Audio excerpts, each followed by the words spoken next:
Bonjour à tous et bienvenue dans cette nouvelle vidéo où je vais tout simplement vous présenter mon top 10 de mes meilleurs roller coasters. On commence sans plus attendre, c'est parti!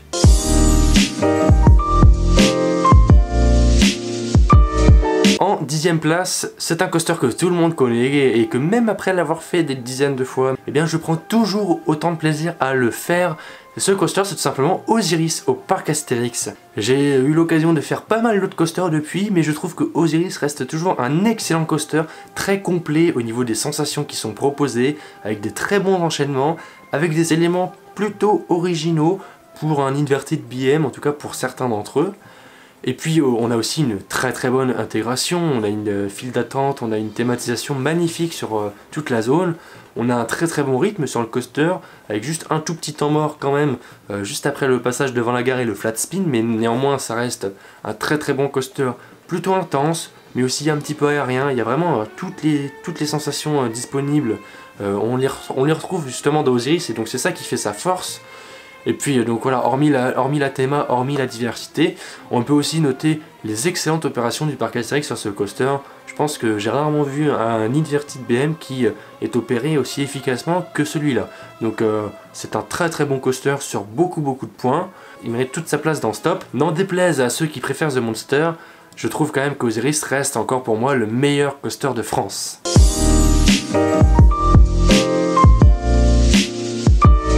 On retrouve à cette place un coaster qui est quand même très bon, mais qui souffre d'un très gros problème. Ce coaster, c'est High Speed à Mirabilandia. Alors, c'est un très bon coaster, pourquoi? Parce qu'il est plein d'énergie, il est très intense, un launch très puissant, de très bons airtime, un enchaînement d'éléments vraiment très rapide, bonne vitesse, des bonnes inversions, un parcours vraiment superbe. On a une théma un peu simpliste, mais c'est pas ça le problème. Le gros problème, c'est le confort. Pourquoi un problème de confort? Bien simplement à cause des harnais, qu'on appelle un peu les harnais guillotine. En fait, c'est des harnais qui sont assez durs ici, et qu'on retrouve aussi notamment, je crois, sur Furious Baco et sur pas mal d'autres coasters Intamin de cette époque-là, en fait, des années 2010. Et avec la fougue, avec l'énergie du parcours d'High Speed, eh bien c'est pas forcément évident d'anticiper les coups, et on peut vraiment se taper le harnais au niveau du cou, justement, et donc c'est très inconfortable. Donc un gros problème de confort à ce niveau là, et c'est vraiment dommage parce que le parcours est excellentissime.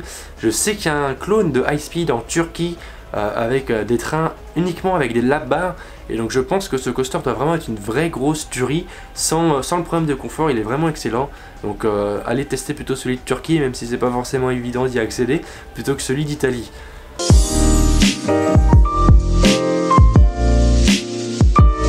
En numéro 8, on reste dans le même parc avec le deuxième très gros coaster de Mirabilandia, c'est bien évidemment Katoon. Et oui, Team Katoon pour ma part. Katoon, c'est majestueux, c'est vraiment splendide, une très bonne intégration, une puissance incroyable. Et comparé justement à High Speed, là aussi on a un confort exceptionnel. Et c'est tout ce qui fait la force de Katoon par rapport justement à son concurrent et à son prédécesseur dans mon top. C'est la différence de confort entre les deux, puisque dans les deux cas on a un coaster très intense, et voilà, c'est vraiment le confort qui fait la différence pour moi sur Katoon, mais on a vraiment des éléments très amples, très majestueux, mais bourrés d'intensité, c'est vraiment excellent.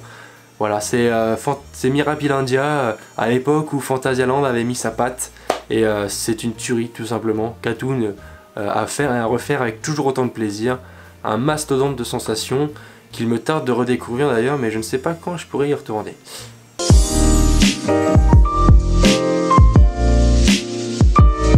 On parle maintenant d'un coaster qu'on a peut-être tendance un petit peu à oublier en Europe, mais pourtant il est vraiment superbe. Eh bien ce coaster, c'est Superman Attraction des Acero à Park Warner Madrid. C'est un floorless BM et il est vraiment superbe. Voilà, plein de sensations, un peu comme Katoon en fait. Sauf que c'est en mode floorless, c'est pas en mode inverted. Plein de sensations, très bonne intensité, un peu d'airtime aussi, une fluidité et un confort exceptionnel, vraiment. On est sur du grand BM, des éléments très simples, hein, vraiment le parcours de base avec du looping, avec du cobra roll, avec interlocking corkscrew. Franchement, on est sur une bête de coaster. C'est très simple, mais ça va à l'essentiel. C'est de l'intensité, c'est de la sensation, c'est du confort, c'est de la puissance. Voilà, c'est tout simplement un superbe coaster, et quand on a l'occasion de le faire de nuit, et comme c'est le cas en fait chaque été, parce que le parc ferme tous les jours à minuit l'été, c'est exceptionnel, voilà.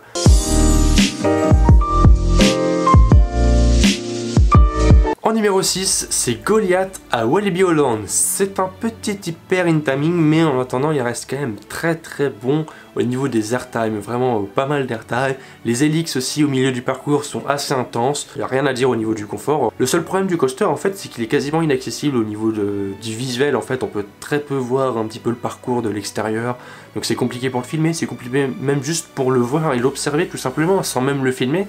C'est vraiment le seul inconvénient qu'on pourrait y trouver. Avec peut-être l'accès de celui-ci avec une impasse où on est obligé de vraiment faire tout le tour du parc, c'est pas évident, mais voilà. Ouais, c'est vraiment des détails hein, pour les points négatifs parce que c'est vraiment un très bon coaster.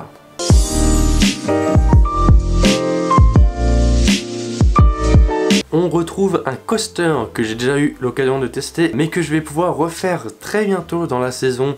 Allez voir la vidéo où je vous présente justement le programme de 2020 si ça n'est pas déjà fait. Ce coaster c'est tout simplement Shambhala à PortAventura. Alors on est sur un BM majestueux, fantastique, magnifique. Il est très beau visuellement de l'extérieur. Il se suffit un petit peu à lui-même. On a vraiment des bosses vraiment très amples. Ça permet d'avoir vraiment de très bonnes sensations avec des floating, des airtime floating qui sont vraiment interminables. Comme tous les BM, on a un confort irréprochable. C'est vraiment un très bon coaster. Le seul inconvénient de celui-ci, c'est vraiment le parc où il est entreposé en quelque sorte. Parce que PortAventura, on connaît sa gestion, c'est pas forcément évident. Donc forcément il y a très souvent des très longues files d'attente. Très compliqué donc de profiter pleinement de ce coaster, c'est vraiment son seul inconvénient parce que pour moi BM a sorti vraiment une copie parfaite avec cette réalisation.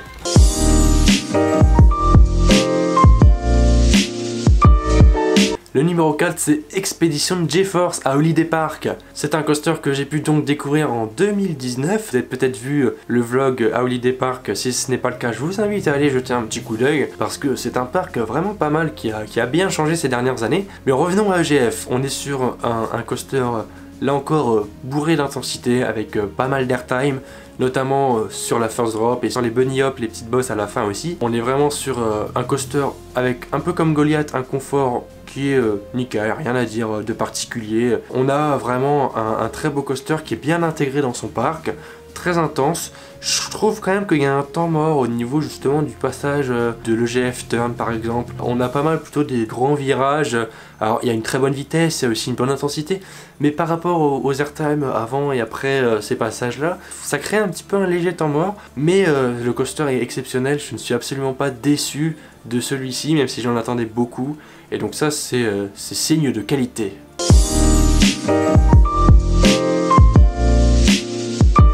On arrive donc dans le podium de ce top, et en troisième place, eh bien, c'est un coaster qui ressemble beaucoup au précédent, qui ressemble beaucoup à Expedition GeForce. C'est DC Rivals à Warner Bros Movie World en Australie. Je m'estime très chanceux d'avoir pu tester ce coaster parce qu'il est quand même très inaccessible à l'autre bout du monde. Et c'est vraiment, je pense, l'une des meilleures, ou en tout cas pour moi, par rapport à ce que j'ai testé, la meilleure réalisation de Mack Ride aujourd'hui.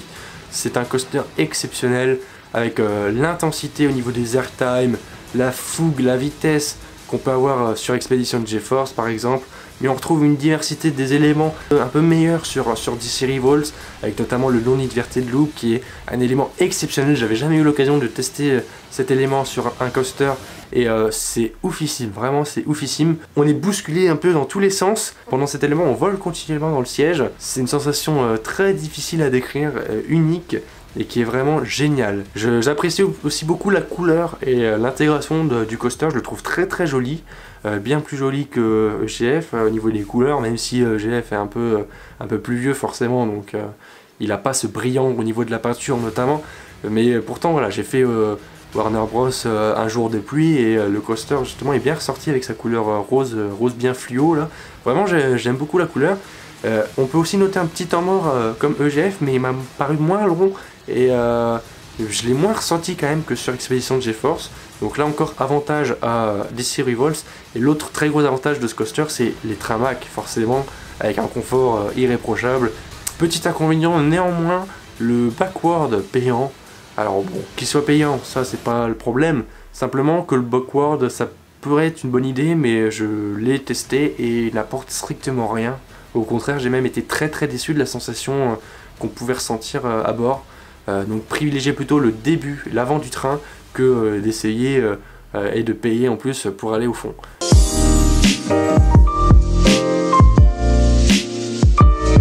Deuxième place, médaille d'argent pour un coaster qui est resté très longtemps premier et qui est un coaster qu'on retrouve dans énormément de top 3, c'est Taron à Phantasialand. Alors comment dire Taron? C'est un peu comme une œuvre d'art en fait, hein. Il est magnifique déjà au niveau de son intégration, au niveau de la thématisation. Il est très bon au niveau de la sensation, très long, très intense, de l'airtime, des jets positifs, bref. Il y a vraiment aussi, un peu comme j'avais caractérisé Osiris, on a vraiment une panoplie de sensations assez complète, associée à une thématisation superbe, associée à un train très confortable, associée à une musique magnifique, associée à un parc magnifique, associée à des opérations qui sont... Bref, c'est un coaster vraiment exceptionnel. Si vous n'avez pas encore testé Taron, mais courez-y, c'est à ne pas louper, c'est à ne pas rater, c'est à absolument essayer, tellement c'est un très bon coaster, voilà, c'est... Oui, c'est un très... Oui, ouais, je crois... En fait, j'ai pas de mots pour le dire, en fait, même tous les plus beaux adjectifs, bah en fait, ça passe pas. Il manque encore un adjectif encore au-dessus pour décrire Taron, c'est bien, hein, c'est dingue, ouais. Ouais, bon allez, numéro 1.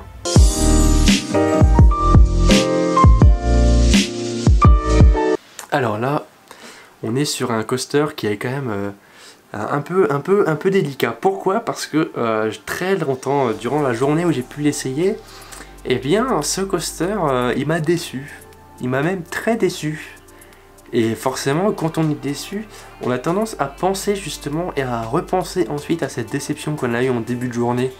Sauf que il s'est passé un truc, c'est que en fin de journée, en toute fin de journée même, au dernier rang, eh bien j'ai eu un tour d'anthologie. Potentiellement, probablement même le meilleur tour de coaster que j'ai pu faire actuellement dans ma vie. Et ce coaster, ce qui m'a procuré cette sensation, cette émotion, eh bien c'est Untamed à Walibi Holland. Mais c'est très compliqué avec Taron. J'avoue que les deux quand même sont très proches l'un de l'autre. J'ai un peu de mal à les départager et vraiment ce qui les départage aujourd'hui, en tout cas, c'est vraiment le dernier tour en toute fin de journée qu'on a pu faire sur Untamed au tout dernier rang, au last row, avec des airtime exceptionnels, mais vraiment incroyables. Je pense que j'ai passé beaucoup plus de temps les fesses hors du siège que les fesses vraiment assis et collés contre le siège, vraiment. Je volais continuellement, airtime après airtime, ça s'enchaînait, c'était fluide, c'était confortable. Bref, voilà, c'est un coaster incroyable, c'est une perle. Et merci vraiment beaucoup Walibi Holland d'avoir investi sur cette nouveauté l'année dernière. J'ai pas forcément prévu de retourner à Walibi Holland, en tout cas en saison estivale.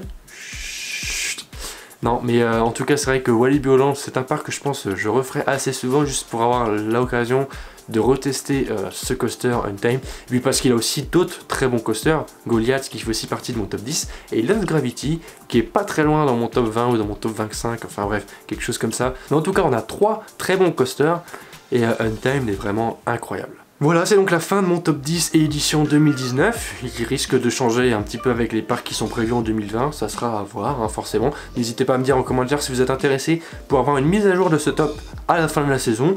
N'hésitez pas à me dire si vous êtes intéressé aussi pour avoir d'autres tops, comme par exemple mon top des meilleurs spectacles, mon top des meilleures attractions aquatiques, ou mon top des meilleurs dark rides, enfin bref, si vous êtes intéressé.